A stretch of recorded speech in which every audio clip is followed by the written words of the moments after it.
We'll hope it. Hi, I'm Ivory. This is Roz. Hi. And our topic today is it fear or intuition? And we want to say a hello to our listeners in St. Francisville, Louisiana. We appreciate you tuning in week after week. I see you. I get to see the numbers, and I just tell Roz like every week the numbers are going up there. So love having you tune in. This topic was by request from a listener, and this is about, I was just telling Roz, I think it's probably more people who are new to developing their intuition. They're really starting to pay attention to their intuition, and they have a lot of fear. And many people do have a lot of fear with the craziness going on in our country and the world right now. Fear level is higher than normal. So it would be circumstances such as you are hearing, oh, don't take that vacation to a foreign country. You're hearing, oh, that's not. Is it your fears because of something you read in the news or something you heard from someone a long time ago? Fear of the unknown, fear of something new, or is it genuine intuition? So it's not, I don't think it's so much about like questioning every intuitive hit you get, but things that make you feel alarmed. And Roz, I know it's a little difficult when, like, for those of us who are born with a lot of intuitive ability, I don't think it's very hard to sort this out. Roz was saying she never thinks of it that way, but again, another person who's born with a high level of intuitive ability. So, but even then, I just think in childhood, we did that discernment between our emotions and intuitive hits. What do you have to say to that, Roz? I feel like I just am so repetitive on this aspect of our intuitive life, but to me, it is all about how it strikes me in my gut. How does it feel? And I always used to have this saying, fear not faith, faith not fear. You have to kind of sort that part out within yourself.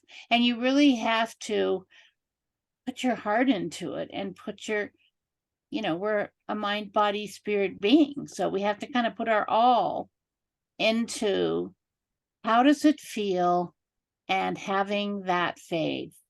And I go back to what I always told my kids when they were growing up. And I feel like this is kind of my theory of things, but don't ever do something that doesn't feel good. If you start to take a trip, if you start to go to the grocery store and it doesn't feel good, realign that time frame, because there may be some reason why you just don't need to be doing that at that time. And learning to trust that is scary. I And think oh, go ahead. go ahead.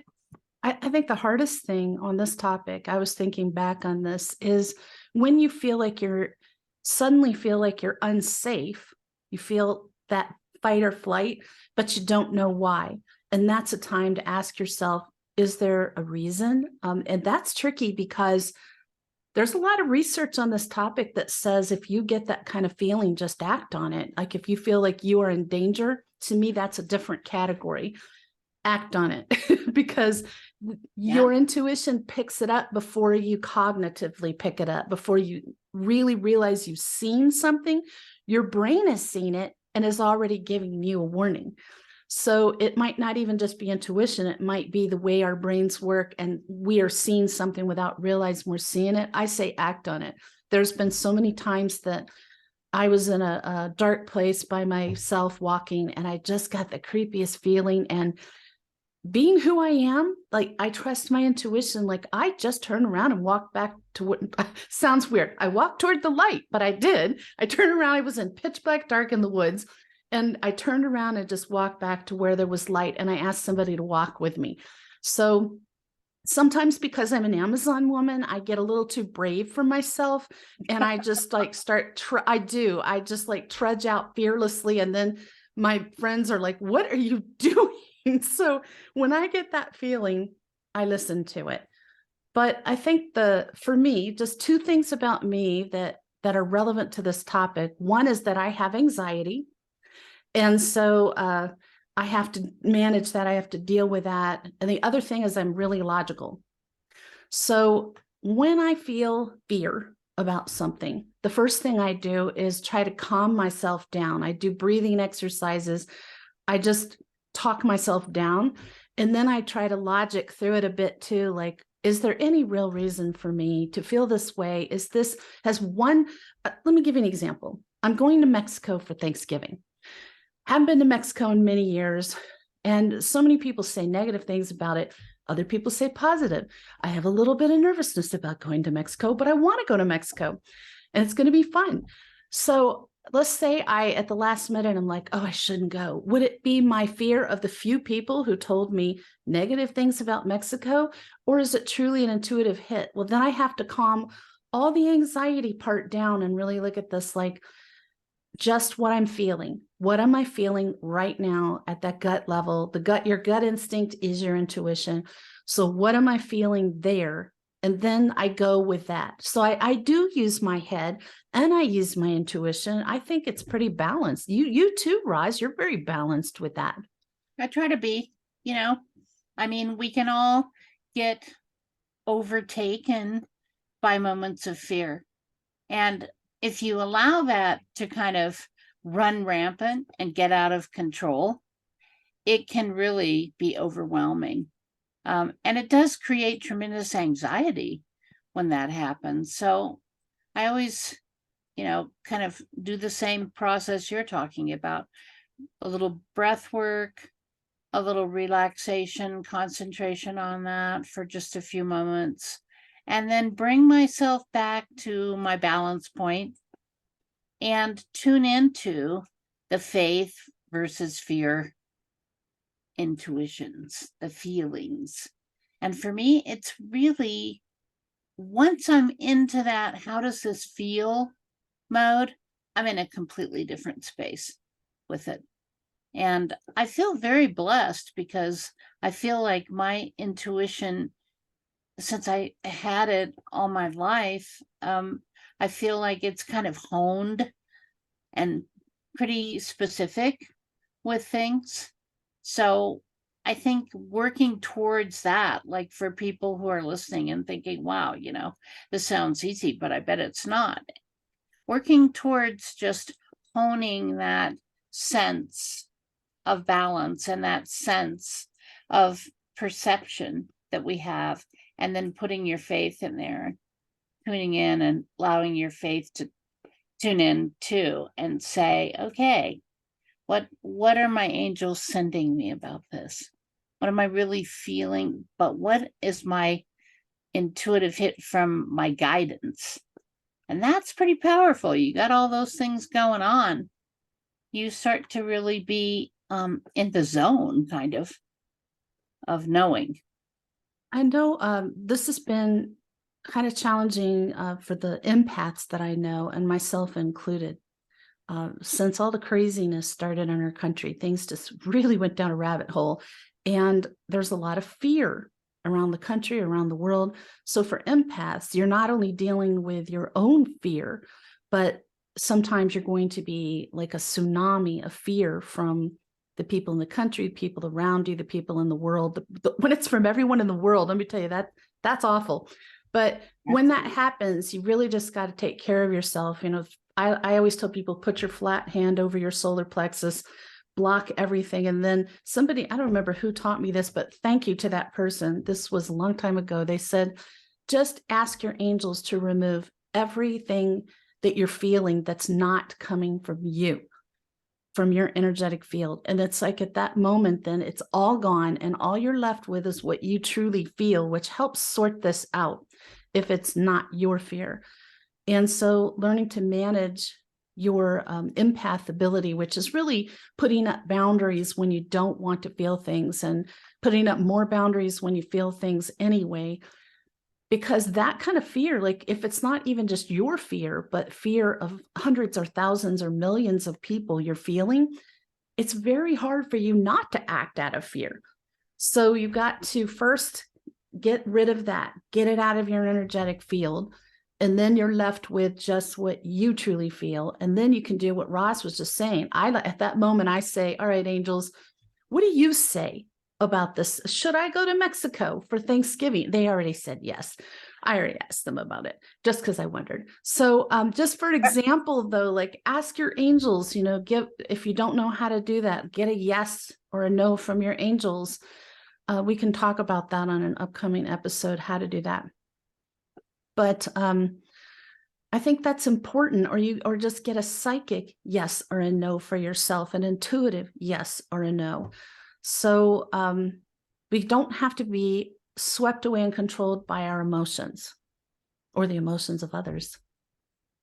That's a really good perspective, a really good way to look at it, because our emotions and the emotions of our loved ones and others that are around us, these can have a significant impact on whether or not we're able to tune in and to really feel your gut instinct. So getting control of that process is pretty crucial. It is, and I'm not convinced that everybody doesn't feel, or most people don't feel some of other people's emotions to some degree, whether you're an empath or not. I believe most people feel some of other people's emotions. So this is important for you, even if you don't identify as an empath. I mean, I was an empath. Okay, there didn't used to be the term empath. People used to always just tell me, you're so sensitive, you're overly sensitive, very sensitive person. It's all this, yes, that's an empath. So you may be this and never even heard that term or have no idea what it is, or there's actually some things out there in media that say that doesn't exist. Oh, that's crazy. People are just too sensitive. That's what being an empath is. So it makes me laugh when I read that. I think they don't, if they haven't had it, you haven't experienced it, then it may be hard to imagine, and just be glad you don't have it. So I wouldn't recommend it. So true. I mean, that's such a really good point for people to ponder and think about, because if you don't have this high level of sensitivity and you don't experience empathic reactions to situations, I'm sorry, but you don't get it. You're just not going to get it. You have to allow your mind and your heart really to realize that everyone is not the same, and that those of us who are highly sensitive, and I'm not nearly as sensitive as you are, and I'm not nearly as empathic. So I think it can really become a personal management issue that you have to address. I mean, and just to survive in this day and age, I think you have to have it handled. It is true. I feel like the real core of today's message is that you got to get a grip on your fears. Because, to me, fear can override good things in your life. Fear can prevent you from growing and expanding. Fear can prevent you from living your life fully. It's fear, like fear for a reason is there just to protect us. But just fear in general is not healthy. And I don't know if you know that sends a rush of cortisol through your body, which if that continues too long, it eats away at the organs in your body. That's not my opinion. It's a fact. And I know people who have permanent injuries for life because cortisol was rushing. I just pray that doesn't happen to me. It almost did, but I got it in check in time. It can kill you from that rush of cortisol going around and around. And fear is one of the things that will do that. So it's really important to work on stepping into your strength. If you want to be able to have the courage to trust your intuition, trust your angels' messages, you're going to have to step out of fear and into your strength, your power. Exactly. That's the true, to me, word that we need to really kind of attached to, is we have a power, we have a gift. We're not, no matter how sensitive you are, you still have within yourself the power to take charge of what's going on with you. So I think everybody's got like a core of strength. A lot of people don't recognize it in themselves. They haven't found it. They haven't tapped into it yet. Sometimes other people see it in you and you don't see it in you. I've had that with some of my clients, but sometimes it takes like a dark night of the soul for a lot of people to finally step into that. And I think there's a shift. It's not going to sound good, but I've noticed this, just observation. When you can shift out of fear, it's usually going to be into anger and then into strength. I think it's more of a position of power to be angry than it is to be fearful, but it's not good to be stuck in anger either, because that's a real negative emotion. It's a low frequency emotion. But if it shifts you over to your power, your strength, that's fine. Just don't stay in the anger. I think that it's important to do this, like to feel that you are a person of power. Every single person out there can be a person of power. And I'm not talking about your physical strength. I'm talking about inside of you, a strength as a person. So to trust what you know is right for you and to trust what you know isn't right. You know, all of those things. I mean, there's so many facets to that we could talk on and on about. Maybe we should do a show about stepping into your strength, because I'm finding that especially women don't know what I'm talking about. I think we live in a culture that can be extremely disabling for people who are struggling with these core issues about how they feel about themselves, because that's what it really comes down to. Knowing that you have strength and you have a power within you, and that you are able to persevere through whatever situation comes your way, and know that you are being guided. Tune into how that feels. It's just so important to have your overall happiness and your life kind of be in an order that works for you. It really is.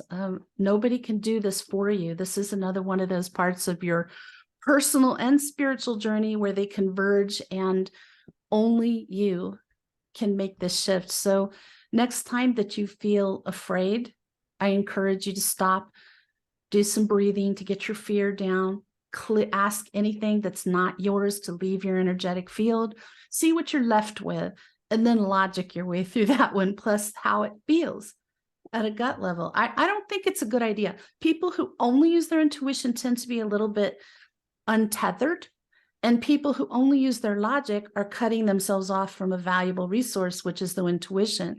It's okay. I think it's good to use both. I really do. Again, our word that we always use, balance. Mm-hmm. You have to find a balance. And when I was younger, I used to really have a vision that, and I used to say, you have to have your feet one on each side of the line of balance. And it's really true. It's the most powerful, calming, and effective use of our energy that we can have. And I'm pretty sure our friend Erin, who has Urban Medicine Woman, I'm pretty sure she has an oil blend that's for balance, if I remember correctly. Yes, she does. And her oils are really, really good. Her oil blends. I use a lot of them, but anyway, if you can find one that's for balance, you put it on the bottoms of your feet in the morning, and it really helps you just sort of feel very centered through the day. That's a whole nother interesting subject, is our feet. I've been doing I could talk about feet for a week. I love it. It's so amazing.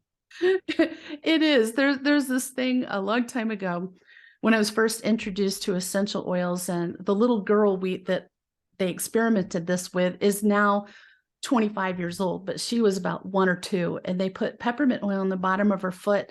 And a minute later they said, breathe. And she did, like towards me, and I could smell the peppermint on her breath. It had come up from her feet, and she thought that was just hilarious. But it was a good lesson for me, like how receptive the bottoms of our feet are. So putting a balance oil blend on the bottom of your feet affects your entire body. And very quickly. So that may be something new to some of you out there, but essential oils are pretty amazing.